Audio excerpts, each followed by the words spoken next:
ونستعينه ونستغفره ونعوذ بالله من شرور أنفسنا ومن سيئات أعمالنا من يهده الله فلا مضل له ومن يضلل فلا هادي له وأشهد أن لا إله إلا الله وحده لا شريك له وأشهد أن محمدا عبده ورسوله أما بعد فقد قال الله تعالى في القرآن العظيم فأعوذ بالله من الشيطان الرجيم لا خير في كثير من نجواهم إلا من أمر بصدقة أو معروف أو إصلاح بين الناس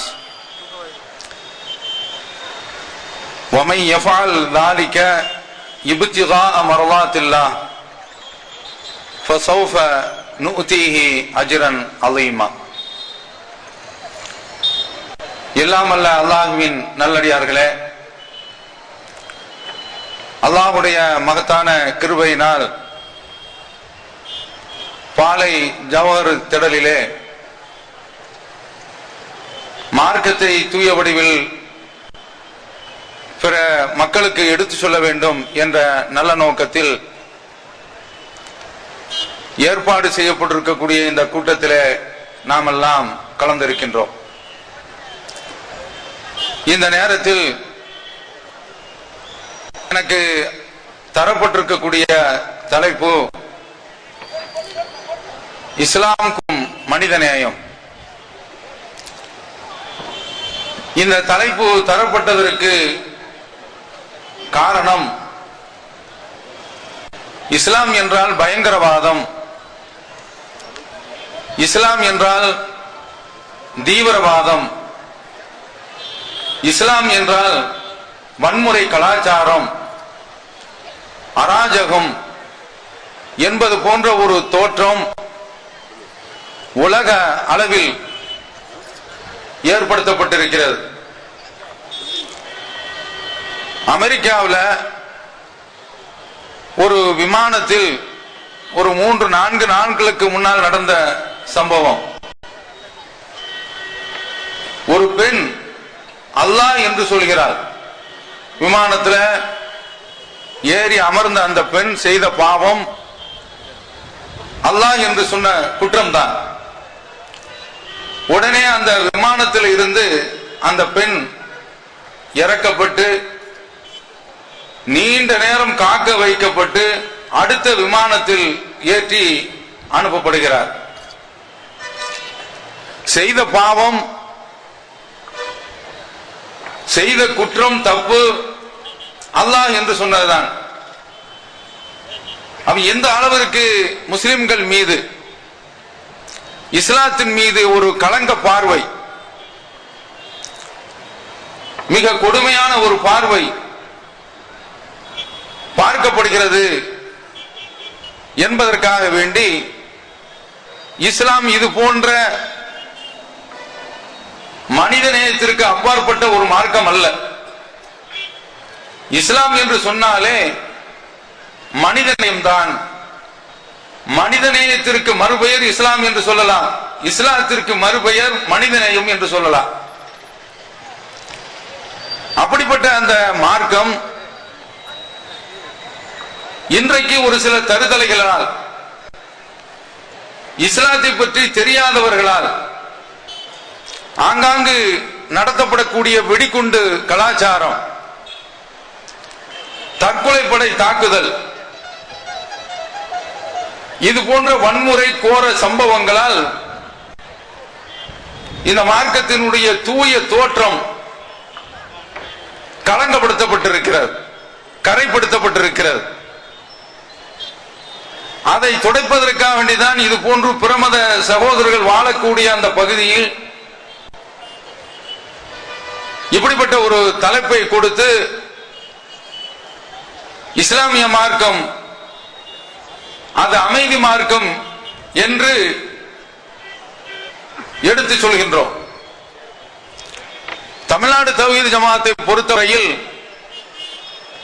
தமிழகம் எங்கும் இஸ்லாம் ஒரு இனிய மார்க்கம் என்ற தலைப்பின் கீழ் பல இடங்கள்ல பிரமத சகோதரர்களை சகோதரிகளை அழைத்து இஸ்லாம் சம்பந்தப்பட்ட எந்த ஒரு கேள்வியையும் நீங்கள் எந்த ஒரு கோணத்திலும் கேட்கலாம் என்று ஒரு அரங்க நிகழ்ச்சியை ஒவ்வொரு மாவட்டத்திலும் ஒவ்வொரு தாலுகாவிலும் ஏற்பாடு செய்து பிரமத சகோதரர்களை சந்தித்து அவர்களுடைய ஐயங்களை தெளிவுபடுத்திக் கொண்டிருக்கிறது இந்த ஜமாத். அதனால் ஓரளவிற்கு தமிழகத்தில் பிரமத சகோதரர்கள் இஸ்லாத்தின் மீது கொண்டிருக்கக்கூடிய காழ்ப்புணர்ச்சியும் கசப்புணர்ச்சியும் களையப்பட்டுக் கொண்டிருக்கிறது. இஸ்லாமிய மார்க்கம் எந்த ஒரு கட்டத்திலேயும் வன்முறையை தூண்டவில்லை, வன்முறையை ஏவவில்லை. மனித நேயத்தை அது காக்கின்றது. மனித நேயம் ஒரு பக்கம் இருக்கட்டும், இஸ்லாமிய மார்க்கம் மிருக நேயத்தை இந்த அளவிற்கு போற்றுகின்றது என்பதையும் நீங்கள் தெரிந்து கொள்ள வேண்டும். நபி ஸல்லல்லாஹு அலைஹி வஸல்லம் அவர்கள் குறிப்பிடுகின்றார்கள், லா தத்தகிது ஷையன் ஃபீஹி ரூஹு கர்லா. எந்த ஒரு பொருளில் உயிர் இருக்கின்றது, அதாவது உயிர் பிராணி,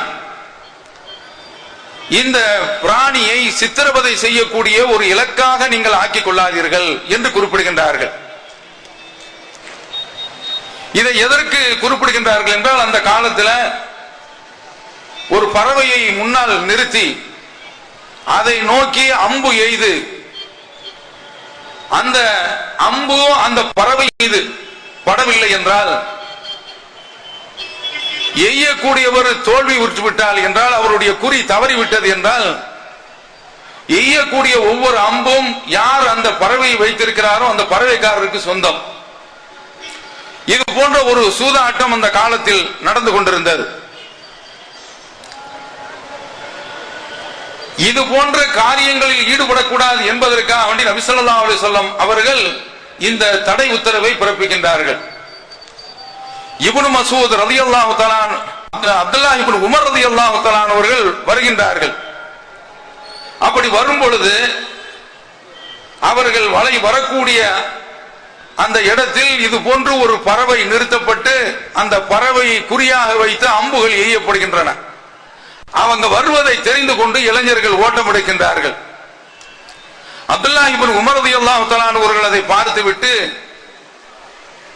யார் இது போன்ற காரியங்களை செய்கின்றார்களோ, லஅனல்லாஹு மன் ஃபஅல ஹாதா, இது போன்ற இந்த காரியத்தை யார் செய்கின்றார்களோ அவர்களை அல்லாஹ் சபிக்கின்றான். நபி ஸல்லல்லாஹு அலைஹி வஸல்லம் அவர்கள் இப்படி சபித்திருக்கிறார்கள் என்று அல்லாஹ்வுடைய தூதர் சொன்ன அந்த சொல்லையும் மேற்கோள் காட்டுகின்றார்கள். அப்ப இது போன்று மிருக வதையை, பறவைகளை சித்திரவதை செய்வதை இஸ்லாம் தடை செய்கின்றது. இது போன்ற உயிர் பிராணிகளையே மதிக்க சொல்கின்ற மார்க்கம் எப்படி மனிதர்களை வதை செய்யும், மனிதர்கள் மீது தாக்குதலை தொடுக்கும் வன்முறை கலாச்சாரத்திற்கு இஸ்லாமிய மார்க்கம்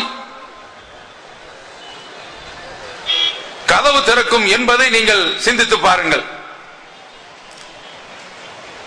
எந்த அளவிற்கு இந்த மார்க்கம்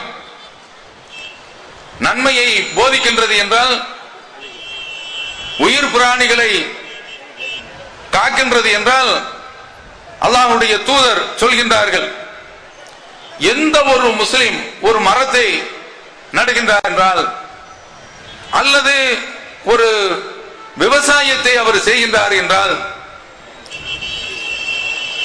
அதனுடைய விளைச்சல் இருந்து ஒரு பறவை சாப்பிடுகிறது, அல்லது ஒரு மனிதன் சாப்பிடுகின்றான், அல்லது ஒரு கால்நடை சாப்பிடுகின்றது என்றால், அந்த சாப்பிட்ட ஒவ்வொரு வித்திற்கும் இவர் தர்மம் செய்த கூலி அவர் மீது பதியப்படுகின்றது என்று நபி ஸல்லல்லாஹு அலைஹி வஸல்லம் அவர்கள் சொல்கின்றார்கள். அது எப்படிப்பட்ட மார்க்கம் என்று நீங்கள் தயவு செய்து சிந்தித்து பாருங்கள். அடுத்து நபி ஸல்லல்லாஹு அலைஹி வஸல்லம் அவர்கள் சொல்கின்றார்கள், ஒரு விபச்சாரி சாலையிலே சென்று கொண்டிருக்கின்றார். ஒரு நாய் தாகத்தினால் நாவை ஈர மணலில் வைத்து நக்கி கொண்டிருக்கிறார். இது அந்த பெண் பார்க்கிறான்.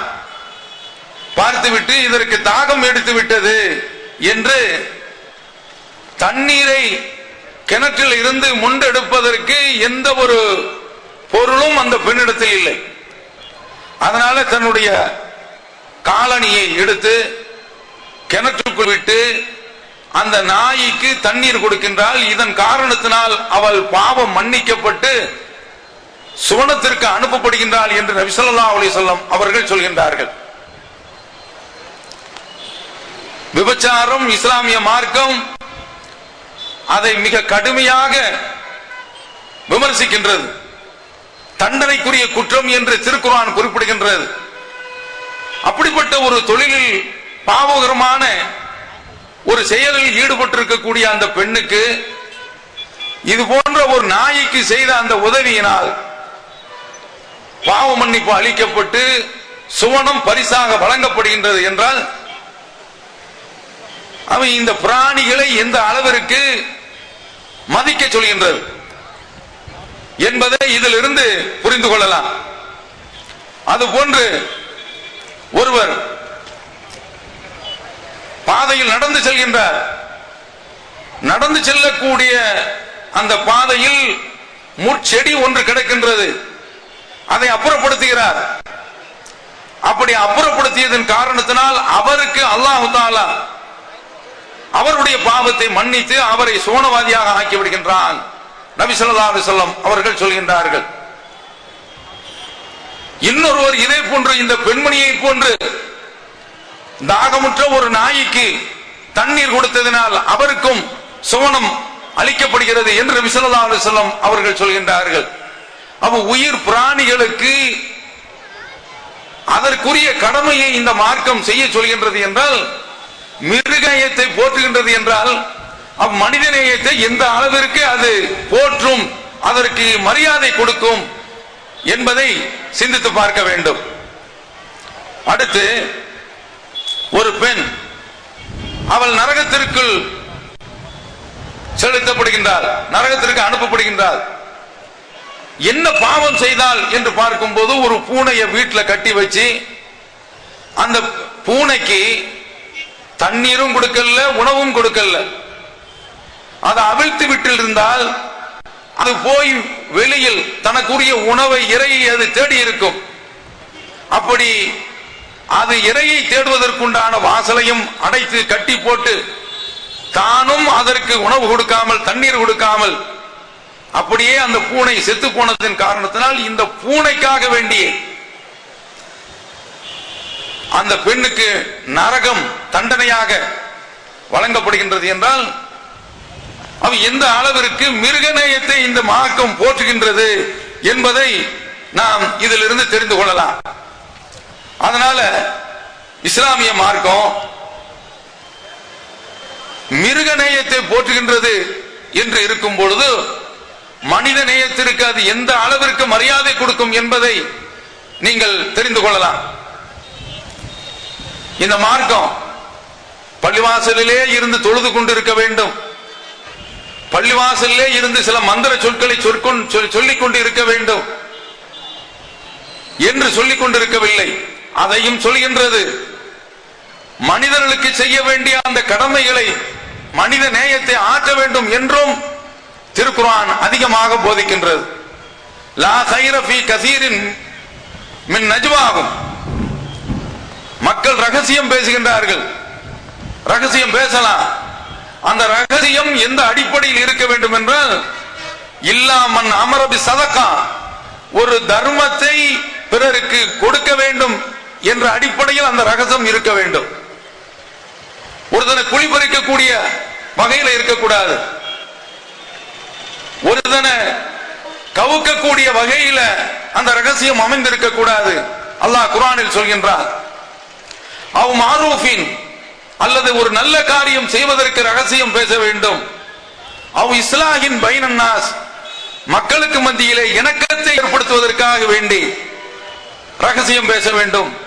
அவர் ரகசியம் மனிதர்களுக்குள் பேசப்பட வேண்டும் என்றால் அதற்கு என்ன ஒரு அர்த்தம் இருக்க வேண்டும் என்றால், பிறருக்கு நன்மை செய்ய வேண்டும், நன்மையை ஏவ வேண்டும், பிற மக்களுக்கு மத்தியிலே இணக்கத்தை ஏற்படுத்த வேண்டும். இந்த அடிப்படையில் தான் ரகசியம் இருக்க வேண்டுமே தவிர அடுத்தவர்களை புண்படுத்தக்கூடிய வகையிலே, அடுத்தவர்களுக்கு குளிபறிக்கக்கூடிய வகையிலே, அடுத்தவர்களை காலவாரி விடக்கூடிய வகையிலே இருக்கக்கூடாது, கழுத்தறுக்கக்கூடிய வகையிலே இருக்கக்கூடாது என்று இந்த மார்க்கம் போதிக்கின்றது. திருக்குர்ஆன் இதை சொல்கின்றது, உமை யஃபால் ذلك இப்திகா மர்லாத்தில்லாஹ், அல்லாஹ்வுடைய திருப்தியை தேடி யார் செய்கின்றார்களோ ஃபஸௌஃப நுஅதீஹி அஜ்ரன் அஸீமா, அவர்களுக்கு நாம் மகத்தான கூலியை வழங்குகின்றோம் என்று அல்லாஹ் திருக்குர்ஆனில் சொல்கின்றார். நபி ஸல்லல்லாஹு அலைஹி வஸல்லம் அவர்கள் சொல்கின்றார்கள், ஈமான் என்றால் பில்வும் வ சபஊன ஷுஅபா அவ் சித்தூன ஷுஅபா, 70 அல்லது 60 சொச்ச கிளைகள் கொண்டதுதான் கொள்கை. அதுல உன்னத இடத்தில் இருப்பது, உயர்ந்த இடத்தில் இருப்பது லா இலாஹ இல்லல்லாஹ் என்ற அந்த கொள்கை முழக்கம்.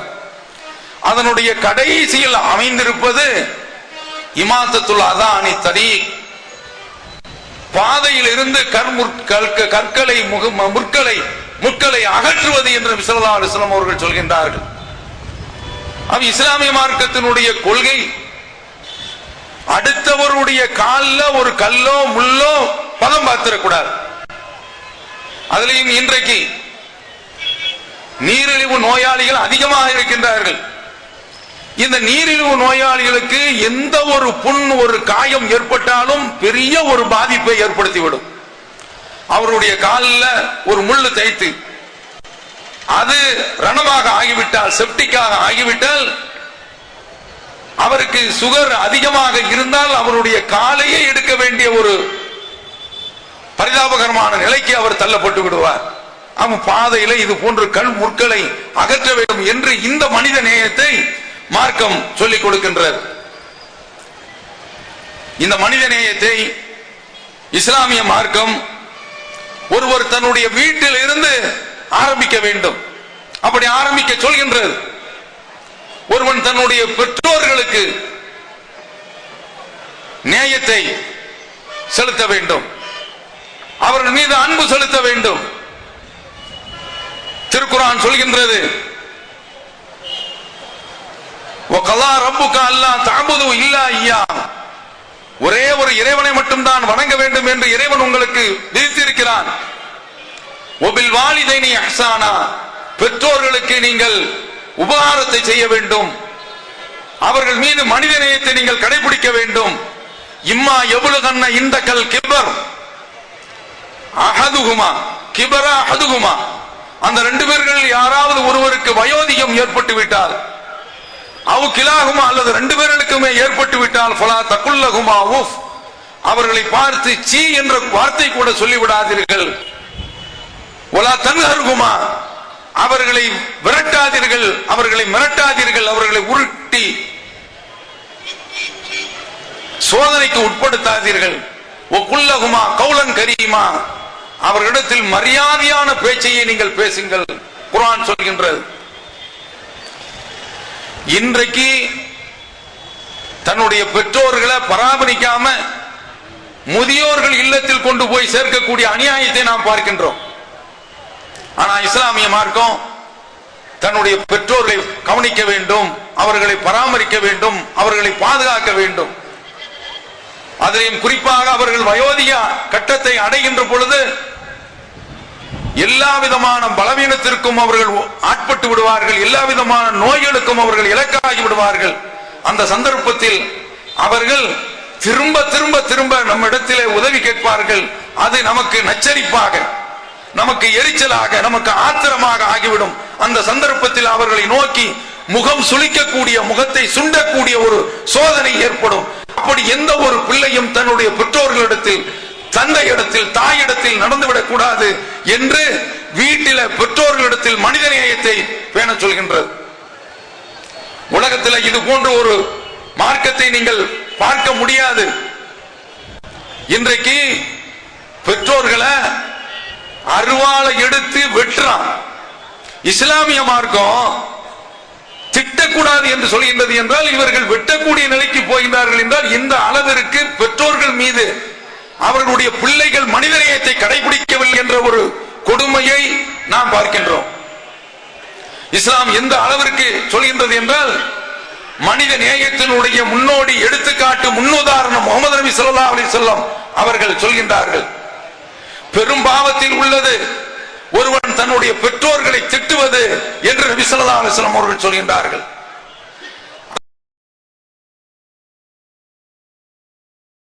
பெற்றோர்களை நேரடியாக நேர்முகமாக திட்டியதற்கு சமம் என்று சொல்கின்றார்கள்.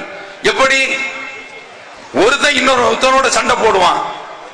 அப்படி சண்டை போடும்போது அவனுக்கும் மத்தியில் சண்டை நடக்கின்றது என்றால் அவனை திட்டிக் கொள்ள வேண்டியது, அவனை பேச வேண்டியது. நீ முட்டா, நீ பைத்தியக்காரன், நீ அறிவிலி, நீ பொறுக்கி என்று என்ன வார்த்தைகளை சொல்ல வேண்டுமோ சொல்லிக் கொள்ளலாம். நாகரிகமாக பேசுவதுதான் இஸ்லாம் கற்றுக் கொடுக்கக்கூடிய பண்பு. இப்படி பேசிக் கொண்டிருக்கும் போது, இப்படி திட்டிக் கொண்டிருக்கும் போது அவனுடைய பெற்றோர்களை பிடித்து இழுத்து பேசுவான். உங்க அப்பனை தெரியாதா, உங்க ஆத்தாவை தெரியாதா என்று பேசும்போது அவன் பதிலுக்கு இவனுடைய தாபனார் பிடிச்சு பேசுவான்.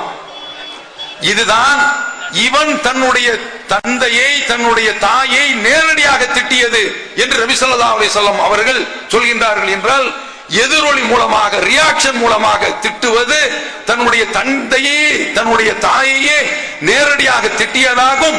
இது பெரும்பாவம் என்று சொல்கின்றார்கள். என்றால் இஸ்லாம் இந்த மனித நேயத்தை வீட்டில் எப்படி கடைபிடிக்க சொல்கின்றது, தன்னுடைய பெற்றோர்களிடத்தில் எப்படி கடைபிடிக்க சொல்கின்றது என்பதை இதிலிருந்து புரிந்து கொள்ளலாம். அடுத்து மனைவியிடத்தில் மனித நேயத்தை கடைபிடிக்க வேண்டும். அது இந்திய நாட்டினுடைய கலாச்சாரம் எப்படி இருக்கிறது என்று பார்க்கும் போது கணவன் சாப்பிட்ட எச்சில் இலையை தான் மனைவி சாப்பிட வேண்டும். அது வரைக்கும் மனைவி காத்து கொண்டு இருக்க வேண்டும். இவளுக்கு பசி என்றாலும் கூட கணவன் வருகின்ற வரை போன் பண்ணுவாங்க, எங்க இருக்கிறீங்க, நானும் சாப்பிடாம இருக்கிறேன். இது ஒரு அடிமைத்தனம். இஸ்லாம் அப்படி எல்லாம் சொல்லவில்லை. யாராவது ஒருவர் நீண்ட நேரம் பசியாக பட்டினியாக கிடந்தால் அல்சர் வந்துவிடும், குடற்புண் ஏற்பட்டுவிடும். அப்ப அதனால உரிய நேரத்தில் சாப்பிட வேண்டும். புருஷன் சாப்பிட்டு விட்டு, அதுவும் அவர் சாப்பிட்ட எச்சில் இலையில் தான் சாப்பிட வேண்டும் என்ற இந்த கலாச்சாரம் இஸ்லாமிய கலாச்சாரம் கிடையாது. இங்கு உள்ள ஒரு கலாச்சாரம். இப்படி காத்து கொண்டிருப்பதை நாம் பார்க்கின்றோம். நபி ஸல்லல்லாஹு அலைஹி வஸல்லம் அவர்கள் நீ சாப்பிடும் போது உன்னுடைய மனைவியும் சாப்பிட வேண்டும் என்று சொல்கின்றார்கள். நீ உடை எடுக்கும் போது உன்னுடைய மனைவிக்கும் உடை எடுக்க வேண்டும் என்று சொல்கின்றார்கள். ஒரு ஆம்பளை தனக்குள்ள உடைய ஒரு கடையில போய் அல்லது ஒரு போத்தீஸ்ல போய் எடுத்துட்டு வந்துருவான். அவனுக்கு ரொம்ப நேரம் எடுக்காது. ஒரு பெண்ணுக்கு ஆடை எடுப்பது என்றால் லைலத்துல் கத்ரே போத்தீஸ்ல தான் நடக்கும்.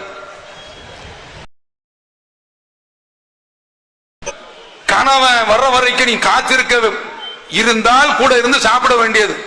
அவன் வர்ற வரைக்கும் நீ காத்திருக்க வேண்டிய அவசியம் எல்லாம் கிடையாது. கணவனை பார்த்து வீட்டில் இருந்தால் நீ சாப்பிடும் பொழுது உன்னுடைய மனைவிக்கு ஒரு கவலை வாய் உணவை ஊற்றுவது இருக்கின்றது, அது இறைவனிடத்தில் மிகப்பெரிய ஒரு கூலியை பெற்று தருகின்றது என்று சொல்கின்றது. எச்சில் இலையில் சாப்பிட வேண்டும் என்று சொல்கிறது ஒரு கலாச்சாரம். ஆனால் இஸ்லாமிய கலாச்சாரம், இஸ்லாமிய மனித நேயம் உன்னுடைய மனைவிக்கு நீ சாப்பிடும் போது ஒரு கவலை உணவை எடுத்து அல்லாஹ்வுடைய திருமுகத்தை நாடி இந்த காரியத்தை நீ செய்தாய் என்றால் உனக்கு அல்லாஹ்விடத்தில் கூலி வழங்கப்படுகின்றது என்று சொல்கின்றது என்றால் இதை செய்யுங்க. செய்யும் போது வீட்டுல மாமா மாமி இருக்கும் பொழுது செய்தீங்கன்னு வைங்க, குஜராத் கலவரம் வீட்டுல வந்துடும், வன்முறை வெடிச்சு தலாக்கில் போய் நிற்கும். அந்த அளவிற்கு தான் நம்ம வீட்டுல உள்ள மக்கள் பக்குவப்படுத்தப்பட்டிருக்கின்றார்கள். முஸ்லிம்களுடைய நிலைமையே இப்படிப்பட்ட ஒரு பரிதாபகரமான நிலைமை. மனைவிக்கு ஊட்ட சொல்கின்றது என்றால் எந்த அளவிற்கு ஒரு மனித நேயத்தை இந்த மார்க்கம் போற்றுகின்றது, பேடுகின்றது, வலியுறுத்துகின்றது என்பதை நீங்கள் உணர்ந்து கொள்ளலாம். அடுத்து பிள்ளைகளுக்கு, அந்த பிள்ளைகளிடத்தில் மனித நேயத்தை காக்க வேண்டும். சில பேர்கள் பிள்ளைய கொஞ்சுவான், கிள்ளி கிள்ளி கொஞ்சுவான், அதுவும் இல்ல, சித்திரவதக்காரன், மோசமான தகப்பனோ இவங்கெல்லாம். அக்ரா இப்னு ஹாபிஸ் ரலியல்லாஹு தஆலா அன்ஹு அவர்கள் சொல்றாங்க, ரசூலுல்லாஹ் தன்னுடைய பேரப்பிள்ளை எடுத்து முத்தம் கொடுத்த உடனே அவர் சத்தம் போட்டு சொல்றாரு, எனக்கு 10 பிள்ளைகள் இருக்கு, ஒரு பிள்ளை கூட நான் முத்தம் விடலையே அப்படின்னு. ரசூலுல்லாஹ் இப்படிப்பட்ட பயங்கரவாதிகள்லாம் இருப்பாங்கன்னு அவரை பார்க்கிறார். ஏற இறங்க மல்லா யர்ஹம் லா யுர்ஹம், பிறருக்கு அன்பு காட்டாதவன் அவருக்கு அல்லாஹ் அன்பு காட்ட மாட்டான் சொல்றாங்க. பாருங்க, நபி ஸல்லல்லாஹு அலைஹி வஸல்லம் அவர்கள் பள்ளிவாசல்ல தொழுதுகிட்டு இருக்கிறாங்க, பெண்களும் பள்ளிவாசலுக்கு வருவாங்க. இப்போதுதான் என்ன நிலைமைன்னா, பெண்கள் எல்லாமே தர்காக்களுக்கு என்று ஆகிவிட்டது, ஆண்கள் பள்ளிவாசலுக்கு சொந்தம். நபி ஸல்லல்லாஹு அலைஹி வஸல்லம் அவருடைய காலத்தில் பெண்கள் வருவாங்க, குழந்தைகளையும் தூக்கி கொண்டு வருவார்கள், கை குழந்தைகளை. இன்றைக்கு தமிழகத்தில் உள்ள எந்த பள்ளிவாசலும் பெண்களுக்கு என்று ஒதுக்கப்பட்ட ஒரு இடத்தை நீங்க பார்க்கவே முடியாது. தமிழ்நாடு தௌஹீத் ஜமாத் மட்டும்தான் நபி வழிப்படி நடப்பதின் காரணத்தினால பெண்களுக்கு என்று தனி இடத்தை ஒதுக்கி இன்றைக்கு வீட்டிலேயே அடங்கி கிடந்த அந்த பெண்களை எல்லாம் ஆர்ப்பாட்ட களத்தில் வந்து நிற்கக்கூடிய வீராங்கனைகளாக மாற்றுகின்றது. இந்த பெண்கள் கை குழந்தைகளை தூக்கி கொண்டு வரும் பொழுது ரசூலுல்லாஹி ஸல்லல்லாஹு அலைஹி வஸல்லம் அவர்கள் தொழுகையில் நிற்பார்கள், ஓதிக்கொண்டிருப்பார்கள், கிராத்துல லயித்து போயிருப்பார்கள். அவர்களுடைய குரல் நயத்திலே மக்கள் தங்களை இழந்திருப்பார்கள், தொழுகையிலே எப்படி மெய்மறந்து இருப்பார்கள். குழந்தையுடைய அழுகை சத்தை கேட்கும். இன்னில அகூமு ஃபி ஸலாத்தி உரீது அன் உதவ்வில ஃபீஹா, தொழுகையில் நிற்கின்றேன், அந்த தொழுகையிலே நான் என்னுடைய கிராத்தை கொஞ்சம் நீட்டி அதில் லயித்து போக நான் நினைக்கின்றேன். ஆனால் கை குழந்தை அழக்கூடிய சத்தம் என்னுடைய காதில் விழுகின்றது. அந்த தொழுகையை நான் சுருக்கிக் கொள்கின்றேன். ஏன் தெரியுமா? இந்த குழந்தையினுடைய அழுகுரல் அந்த தாயினுடைய மனத்தை பாதிக்க கூடாது என்பதற்காக. எம்மா பெரிய மனிதம் நேயம் என்று சிந்தித்து பாருங்கள். தொழுகையில தான் இறைவனுக்கு முன்னால்தான் நிக்கிறோம். அந்த குழந்தை எப்படியும் கதறிட்டு போவது, அந்த குழந்தை எப்படியும் அலறிட்டு போவது என்று நபி ஸல்லல்லாஹு அலைஹி வஸல்லம் அவர்கள் நிற்கல்ல. ஒரு பெரிய ஒரு கூட்டத்திற்கு தொழுகையை நடத்தி கொண்டிருக்கக்கூடிய அந்த மாபெரும் தலைவர், மனிதநேய மக்கள் தலைவர், அந்த தொழுகையை சுருக்கி குழந்தையினுடைய அழுகைக்கு முக்கியத்துவம் கொடுக்கின்றார்கள் என்றால் இந்த அளவிற்கு இஸ்லாமிய மார்க்கம் தங்களுடைய செல்ல பிள்ளைகளுக்கு,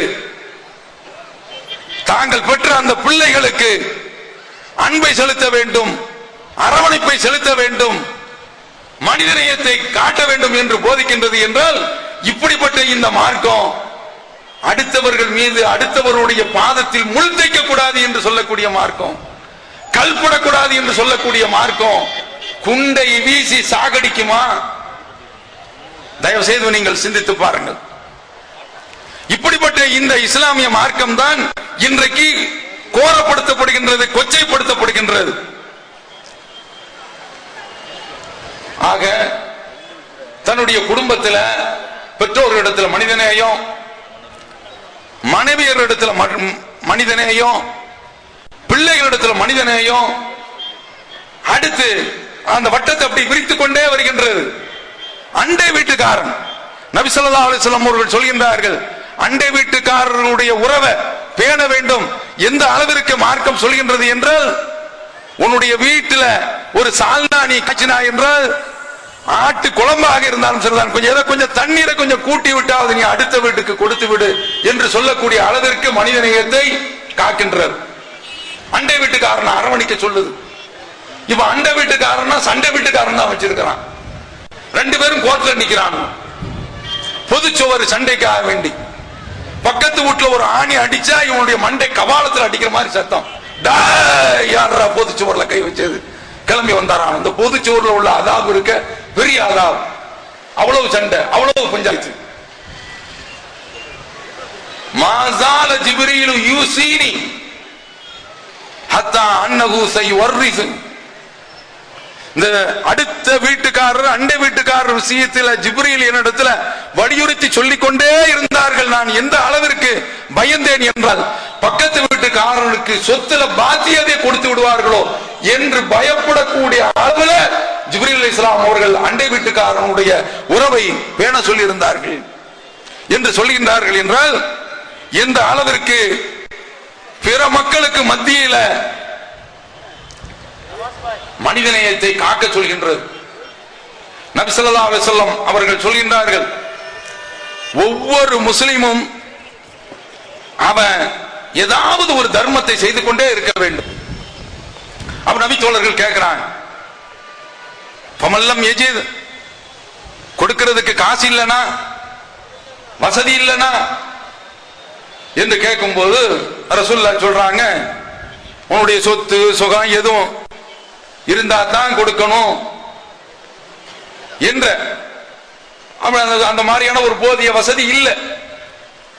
நீ சம்பாதிச்சு அதிலிருந்து நீ தர்மத்தை கொடு என்று சொல்கின்றார்கள்.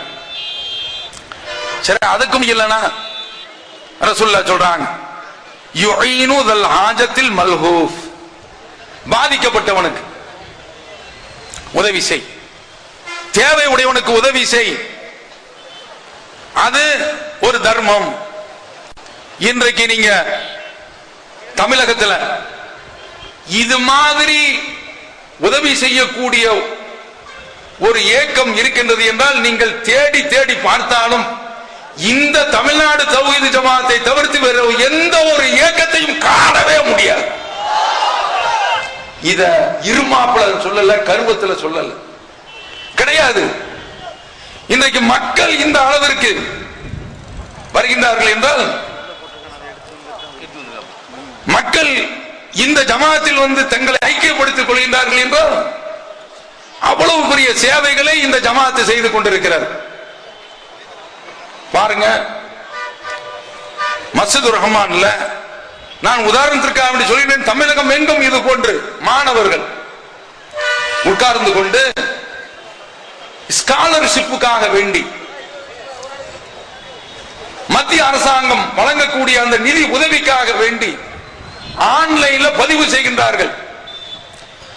தௌஹீத் ஜமாத்து நாங்க இந்த ஜவஹர் திடல்ல ஒரு கூட்டத்தை நடத்த போறோம் என்று ஒரு அறிவிப்பு தான் வைக்கிறோம். அங்க ஒரு கூட்டத்தை மேலப்பாளையத்துல ஒரு கூட்டத்தை போடுறான். அதுல சலாலா துறைமுகம் வந்து பேசுது. சலாலா துறைமுகம்னா ஒரு ஆளு சிஎம்என் சலீம் திரும்ப திரும்ப அந்த சலாலா துறைமுகத்தின் வழியாக அப்படி வந்தார்கள் போனார்கள். இதுதான். இன்னொருத்தன் கிளம்பிட்டான், நாடும் நமது நிலையும். இந்த கூட்டம் போட ஆரம்பிச்ச உடனே ஆக கீரைக்கடைக்கு எதிர்கடை தௌஹீத் ஜமாத் எதை ஆரம்பிச்சாலும் உடனே அவன் ஒன்று ஆரம்பிச்சுட்டு போங்கப்பா. ஆனா இந்த ஆன்லைன்ல பதிவு செய்வது இருக்கின்றதே, இந்த ஜமாத்துல உள்ள பிள்ளைகள் விடிய விடிய ஆன்லைன்ல உட்கார்ந்து அதை பதிவு செய்து சென்ற ஆண்டு மட்டும் ஒரு தோராயமான ஒரு மதிப்பீடு 10 லட்சம் ரூபாய் மேலப்பாளையத்தில் உள்ள படிக்கக்கூடிய அந்த மாணவ மாணவியருக்கு இந்த தௌஹீத் ஜமாத் செய்திருக்கின்றது. இப்படி உதவி செய்தவர்கள், இந்த மனிதநேய பணியை செய்தவர்கள் வசதி உள்ளவர்கள் கிடையாது, வளமிக்கவர்கள் கிடையாது, பொருளாதாரத்தால் வளமிக்கவர்கள் கிடையாது, பாட்டாளி வர்க்கத்தினர்கள், பாடுபடக்கூடியவர்கள், பெற்றோர்களுடைய பராமரிப்பில் இருந்து படிப்பை படித்துக் கொண்டிருக்கக்கூடியவர்கள் அவர்கள் இந்த காரியத்தை செய்கின்றார்கள் என்ற இந்த ஹதீஸ் தான் அதற்கு காரணம். அடுத்து நபி ஸல்லல்லாஹு அலைஹி வஸல்லம் அவர்களிடத்துல கேட்கிறாங்க, சரி இதற்கும் முடியவில்லை என்று சொன்னால் அல்லாஹ்வுடைய தூதர் சொல்றாங்க, ஃபல்யஅமல் பில் மஅரூஃப், நல்ல வேலையை செய்யட்டும், வல் யும்சிக் அனிஷ் ஷர், தீமையை அடுத்த ஆளுக்கு செய்யாம இருக்கட்டும். உதவி செய்யலனாலும் பரவாயில்லை, ஓத்தரம் செய்யக்கூடாதுன்னு சொல்லுவாங்கல்ல, அதைத்தான் ரசூலுல்லாஹ் சொல்றாங்க. இப்படி அடுத்த ஆளுக்கு தொந்தரவு கொடுக்காம இருக்கிறான் தெரியுமா, லஹு சதகா, இதுவே அவருக்கு ஒரு தர்மமாக ஆகும். எப்படிப்பட்ட மார்க்கம் என்று பாருங்க. ஒரு விபச்சாரத்திற்கு போகலங்க, இஸ்லாமிய மார்க்கம் சொல்லுது. அந்நிய பெண்ணிடத்துல தவறா நடக்கல, தன்னுடைய மனைவி இடத்துல தாம்பத்தியத்தில் ஈடுபடுறான், அதற்கு கூலி இருக்கிறது என்று, அதற்கு ஒரு தர்மம் பதிவு செய்யப்படுகின்றது என்று நபி ஸல்லல்லாஹு அலைஹி வஸல்லம் அவர்கள் சொல்கின்றார்கள். அல்லாஹ்வுடைய தூதரிடத்தில் அவங்க கேட்கிறாங்க, அல்லாஹ்வுடைய இதுக்கெல்லாமா ஒரு மனிதன் தன்னுடைய மனைவியிடத்தில் தன்னுடைய இச்சையை தணித்துக் கொள்கிறான், இதற்கு என்ன தர்மத்தினுடைய கூலி என்று கேட்கும் போது, இதே தப்பு அடுத்த பெண்ணிடத்தில் செய்தால் அவன் மீது பாவம் பதியப்படும் அல்லவா, அதனால அவனுக்கு நன்மை.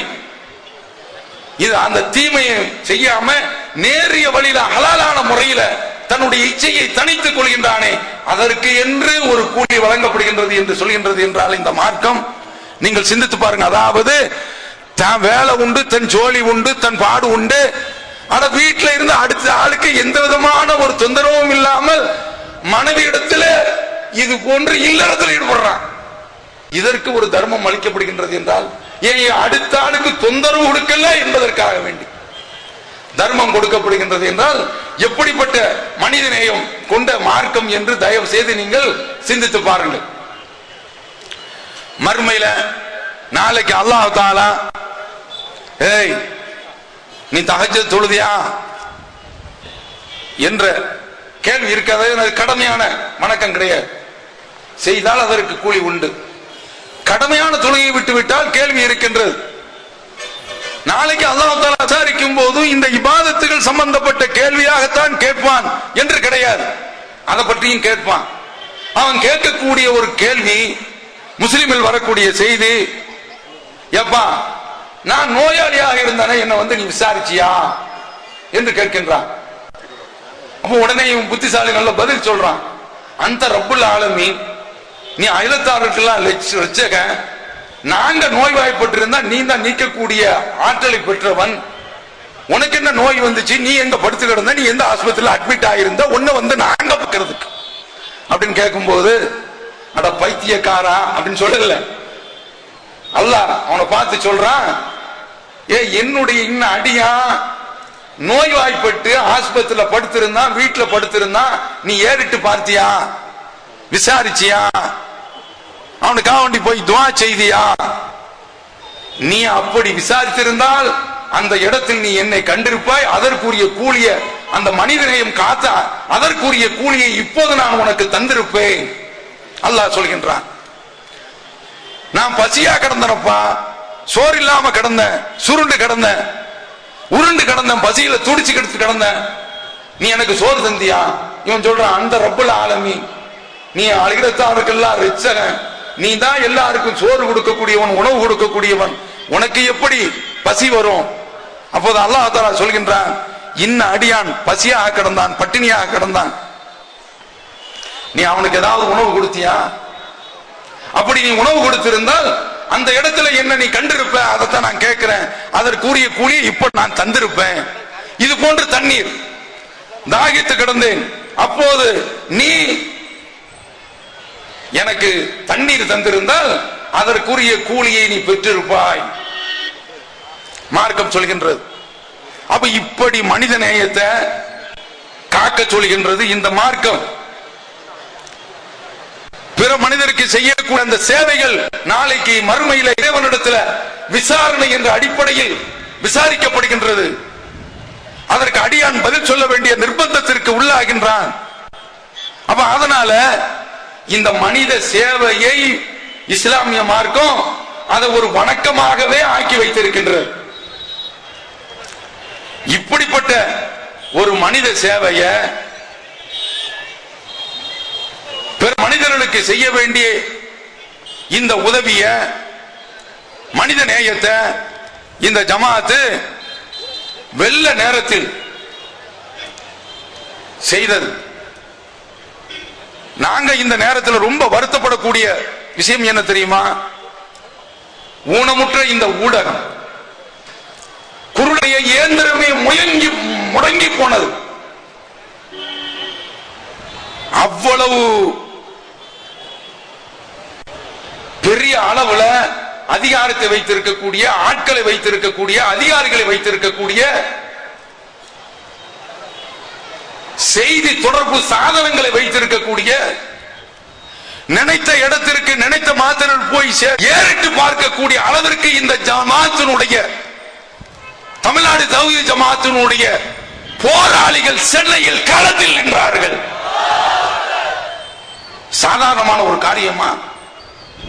ஊடகமே உன்னுடைய கண் குருடாகி போய்விட்டதா?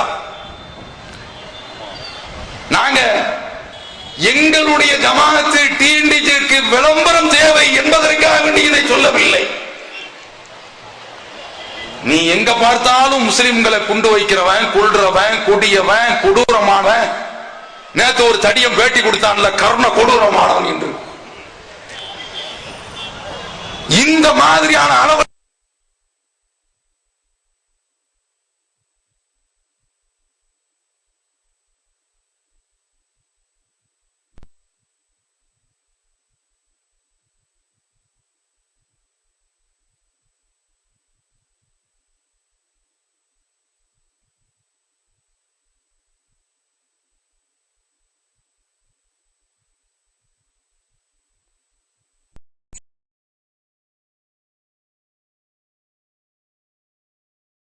சேனல்கள், அலைவரிசைகள், நியூஸ் 7,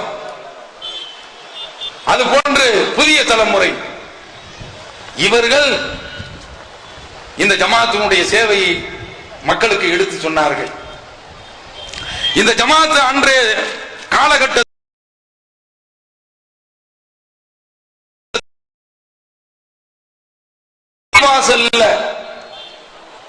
பாதிக்கப்பட்ட அந்த மக்களை தங்க வைத்து அடைக்கலம் கொடுத்திருந்தார்கள்.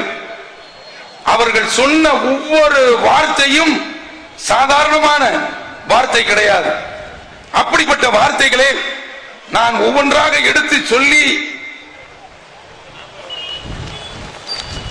விரிவாக சொல்வதற்கு நேரம் பத்தாது. அந்த அளவிற்கு அவர்கள் தங்களுடைய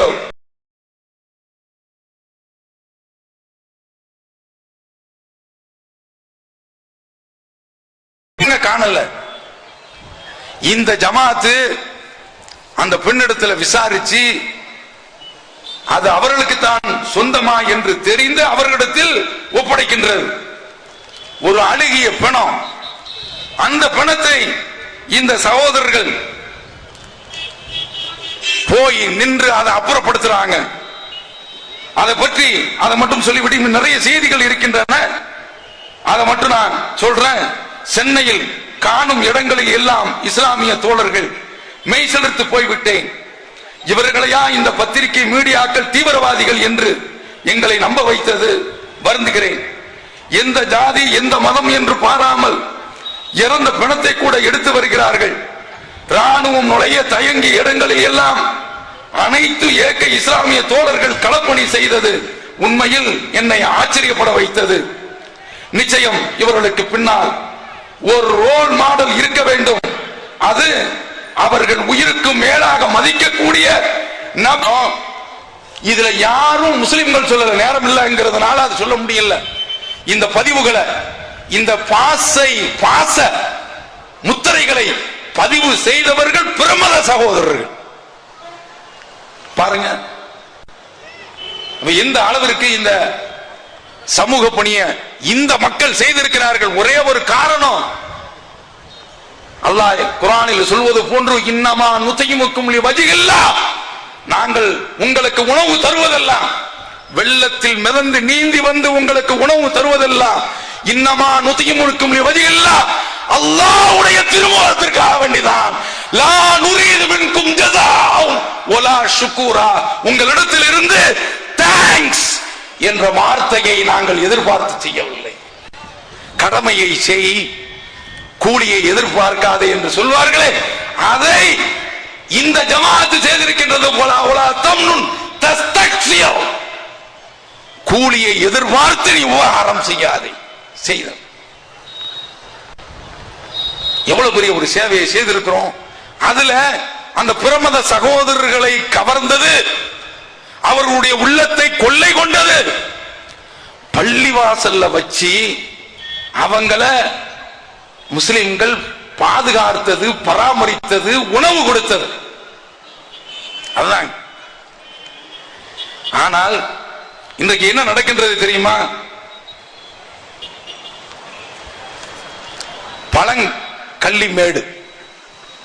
கள்ளிமேடு நாகப்பட்டினம் மாவட்டத்தில் இந்த ஊர்கள் பத்திரகாளி அம்மன் என்ற ஒரு கோயில். அந்த கோயிலுக்கு 800 ஆண்டுகால வரலாறு இருக்கிறது என்று எழுதுகின்றார்கள். இருந்து விட்டு போகட்டும். அந்த கோயில்ல தேர் எடுக்க வேண்டும், தேர் திருவிழா. அந்த தேர் திருவிழாவில் நாங்களும் பங்கெடுக்க வேண்டும் என்று அங்கு உள்ள தலித்து சகோதரர்கள், தாழ்த்தப்பட்ட மக்கள் கேட்கின்றார்கள். அங்கு உள்ள ஆதிக்க சாதியினர் அது கூடாது, அது நடக்காது என்று சொல்கின்றார்கள். அவங்க இந்த நேரத்தில் அவங்க ஒரு எச்சரிக்கை கொடுக்கிறாங்க. எங்களுக்கு தேரில் உள்ள அந்த வடத்தை பிடித்து இழுப்பதற்கு அனுமதி கிடையாது என்றால், ஆலயத்தில் நுழைவதற்கு, ஆலய பிரவேசத்திற்கு அனுமதி கிடையாது என்றால் நாங்கள் இஸ்லாமிய மார்க்கத்தில் நுழைந்து விடுவோம் என்று ஒரு எச்சரிக்கையை விடுக்கிறாங்க. இந்த நேரத்தில் இவர்கள் இப்படி இஸ்லாத்திற்கு வருகிறேன், இஸ்லாத்திற்கு சென்று விடுவோம் என்ற இந்த ஒரு செய்தி நம்முடைய தலைமைக்கும் வருகின்றது. அந்த ஊர் மக்கள் பார்க்கிறாங்க. இது போன்ற காரியத்திற்கு சகோதரர்களாக நம்மை அரவணைப்பதற்கு, அள்ளி தழுவதற்கு ஒரு ஏக்கம் இருக்கின்றது என்றால், ஏக்கத்துடன் காத்திருக்கின்றது என்றால் அது இந்த ஜமாத்தான் என்று இந்த தலைமையை தொடர்பு கொள்கின்றார்கள். அல்லாஹ்விற்கு எல்லா புகழும். அடுத்த நிமிடத்தில் சகோதரர் அல்தாஃபி அங்கு இருக்கிறார். அவர் அங்கு சொல்றார், கோபப்பட்டு கொந்தளிப்புல நீங்கள் இப்படிப்பட்ட ஒரு முடிவை எடுக்காதீர்கள். இந்த வாசகம், இந்த வார்த்தை 2 நாளைக்கு வெள்ளிக்கிழமை வரைக்கும் வந்த ஹிந்துவுல பதிவாகிக் கொண்டிருக்கிறது, ஆங்கில ஹிந்துவுல. அதுல ஒரு 6 சகோதரர்கள் இஸ்லாத்திற்கு வருகின்றார்கள். வந்தவர்களை வராதீர்கள் என்று நாங்கள் ஒருபோதும் சொல்ல மாட்டோம். ஒரு மார்க்கம் வெட்டி அவர்களை தழுகின்ற பொழுது கட்சி அழைப்பதற்கு இந்த இயக்கம் தயாராக இருக்கின்றது. ஏன் தெரியுமா?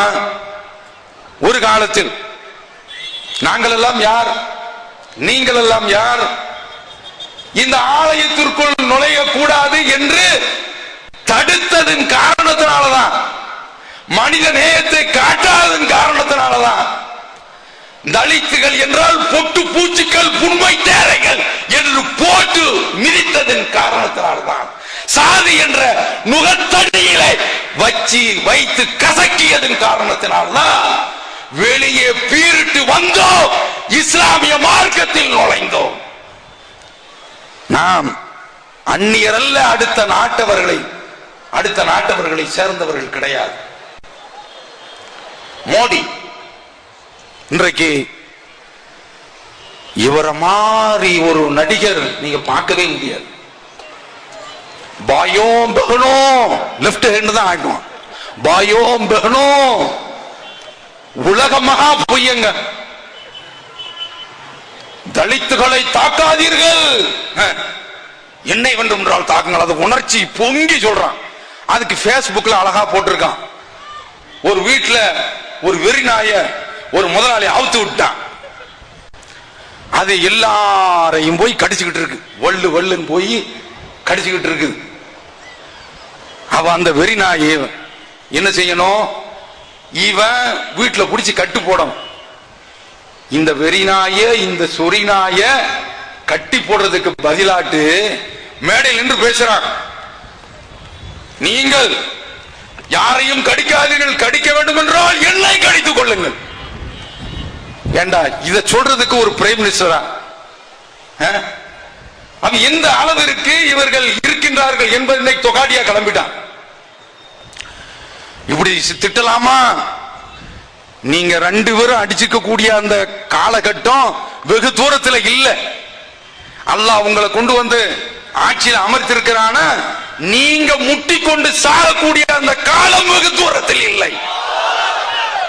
இப்ப தலித்துகள் இவர்கள் பல இடங்கள்ல பாதிக்கப்பட்டுக் கொண்டிருக்கின்றார்கள் அல்லவா? இது மாதிரி ஒரு காலத்துல பாதிப்புல இருந்தா நாம வந்தோம். அதுல ஒன்றுதான் இந்த வழிபாட்டு தலத்தை நமக்கு தர மறுப்பது, தலித்துகளுக்கு தர மறுப்பது. நாம வந்தது அது போன்ற காரணங்கள் தான். சமத்துவம் கிடைத்தது, சகோதரத்துவம் கிடைத்தது. அதனால நாம இந்த மார்க்கத்தில் இணைந்தோம். இந்த வழிபாட்டு உரிமை மறுக்கப்படுவதன் காரணத்தினால இது இங்க மட்டும் கிடையாது. இந்த நாகப்பட்டினத்தில் உள்ள கள்ளிமேடு, பழங்கள்ளி மேடு அங்கு மட்டும் கிடையாது. ஒரு 2 நாளைக்கு முந்தி இந்து பத்திரிகையில இருவர் சேர்ந்து ஒரு கட்டுரை எழுதியிருந்தாங்க. ஃப்ரம் கந்ததேவி டு கள்ளிமேடு என்று ஒரு ஆர்டிகல் போட்டு 95ல இருந்து தலித்துகள் இது போன்று அவர்கள் ஆலய பிரவேசம் அவர்களுக்கு மறுக்கப்படுகின்றது.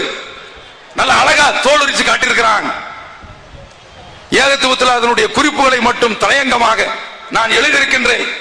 வரக்கூடிய ஏகத்துவத்தில் அதுல அவன் சொல்றான், இந்த தலித்துகள் இவர்களுக்கு அந்த தேர் பிடிக்கக்கூடிய அந்த வாய்ப்பை கொடுக்க கூடாது என்பதற்காக வேண்டிய கோர்ட்டு உத்தரவு போட்டாலும் சரிதான். இந்த நீதிமன்றம் என்ன செய்கின்றது என்றால், அவங்கள இது மாதிரி ஒரு நீதிமன்றம் உத்தரவு போட்டது என்றால் நிர்வாகத்துறை, காவல்துறை அவர்கள் மீது தடியடி முதல் துப்பாக்கி பிரயோகம் வரைக்கும் நடத்தி, நீதிமன்றமே நீ சட்டத்தின் ஆட்சியை நிலைநிறுத்த சொன்னார், இதோ பார் துப்பாக்கி சூட்ல இத்தனை பேர்கள் சரிந்து போய்விட்டார்கள், இரத்த காட்சி, இரத்த சாட்சி. அதனால இது போன்று இனிமேல் சட்டத்தினுடைய ஆட்சியை மாட்சியை நிலைநாட்டு என்று நீதித்துறையே நிர்வாகத்துறையாக இருக்கக்கூடிய எங்களுக்கு உத்தரவு போடாதே என்று பாடம் கடித்து கொடுக்கும் விதமாக 95ல இருந்து சாதி இந்துக்களுக்கு ஆதரவாக தேர் திருவிழாவில் காவல்துறையும் நிர்வாகத்துறையும் நடந்து கொண்டிருக்கின்றது. ஒன்று, அந்த தலித் மக்கள் தேர் இருப்பதற்கு தடையாக இருக்கும், அதை விட மாட்டாங்க. அப்படியே விட்டால் கொஞ்சம் முன்னக்கூடிய ஒரு 10 ஹைகோர்ட் உத்தரவு போடுது, ஒரு 26 தலித்துகளை கூப்பிட்டு முதல்ல நீங்க பிடிச்சி எடுத்துட்டு போயிருங்க, அவங்களோட சேர்ந்து இருக்கக்கூடாது என்று இப்படி அமல்படுத்தும். அல்லது அந்த தேரே முடங்கி போய்விட்டது என்று, தேர் பழுதாகிவிட்டது, அது படுத்து கிடக்கின்றது என்று சொல்லி அந்த தேர் திருவிழாவையே நடத்திவிடும்.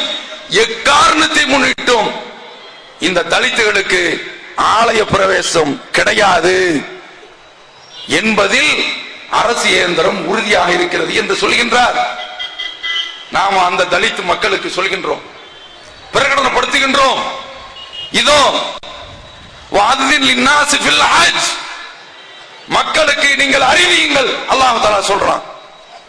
கிளம்பி வாங்க, காபா என்ற அந்த புனித ஆலயம், இன்ன அவ்வள பைத்தின் ஊதிய லின்னாஸி லல்லதி பிபக்கத முபாரகா, முதல் மனிதனால் கட்டப்பட்ட எழுப்பப்பட்ட ஆலயம் காபா என்ற ஆலயம், புனித ஆலயம். அந்த ஆலயத்தில் எல்லோரும் சமம். சவுதியில் உள்ள மன்னரும் இங்கு உள்ள சாதாரண குடிமகனும் ஹஜ்ஜுக்கு வந்து விட்டார் என்றால் அவருக்கும் வெள்ள உட, உனக்கும் வெள்ள உட, ரெண்டு பேரும் சுத்து. ஒரு மாவு கிரைண்டர்ல அரிசியும் கோதுமையும் எப்படி உருண்டு புரண்டு சுத்தி வருகின்றதோ அது போன்று லட்சக்கணக்கான மக்களோடு அந்த சவுதி மன்னரும் சாதாரண குடிமகனும். வேறு எந்த நாட்டினுடைய ஆட்சியாளனாக இருந்தாலும் சரி, அந்த கிரைண்டருக்குள்ள சுத்தி அப்படி வெளியில வரக்கூடிய அந்த காட்சி, பிசைந்து வெளிவரக்கூடிய அந்த காட்சி என்ன சொல்கின்றது? யா அய்யுஹன் நாஸ் இன்னா கலக்னாக்கும் மின் ذكر وانثى, மக்களே உங்களை ஒரே ஆண் பெண்ணில் இருந்து நாம் படைத்தோம். வஜஅல்னாக்கும் ஷுஊபன் வகபாயில லிதஆரஃபு, உங்களை பல கோத்திரங்களாக பல பிரிவுகளாக நாம் ஆக்கி வைத்திருக்க வேண்டும் என்றால் உங்களை நீங்கள் அடையாளம் கண்டு கொள்வதற்காக வேண்டித்தான். இன்ன அக்ரமக்கும் இந்தல்லாஹி அத்காக்கும், உங்களில் இறைவனிடத்தில் மதிப்புக்குரியவர்கள் மரியாதைக்குரியவர்கள் யார் தெரியுமா? உங்களை யார் இறைவனை அஞ்சுகின்றார்களோ அவர்கள்தான் என்று சொல்கின்றது. சமத்துவ சகோதரத்துவ பிரகடனம்.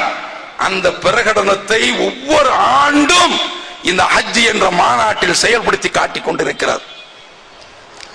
அந்த மாநாட்டிற்கு ஆதி திராவிடர்களும் ஆதி மனிதன் ஆதமுடைய மக்கள் தான் வாங்க என்று இந்த இஸ்லாமிய மார்க்கம் அவர்களையும் சேர்த்து அழைக்கின்றது. அந்த ஆலயத்திற்கு போவதற்கு சக்தி இல்லை என்றால், பொருளாதார வசதி இல்லை என்றால், இங்கே இருக்கிறது ஆலயம் ஒவ்வொரு இடத்திலையும். அந்த ஆலயம் இந்த ஆலயம் ஒரு மைய கோட்டில் ஒரு நூல் இலையில் சகோதரத்துவம் என்ற அந்த நூல் இலையில் சமமாக இருக்கின்றது. காபாவுடைய புனிதமும் பிற ஊர்களில் இருக்கக்கூடிய சாதாரண பள்ளிவாசல்களுடைய புனிதமும் சமமல்ல. ஆனால் சமத்துவம் வழங்குவதிலே, சகோதரத்துவம் வழங்குவதிலே ஒரே கயிறு தான் நிற்கின்றன. நீங்கள் தேறி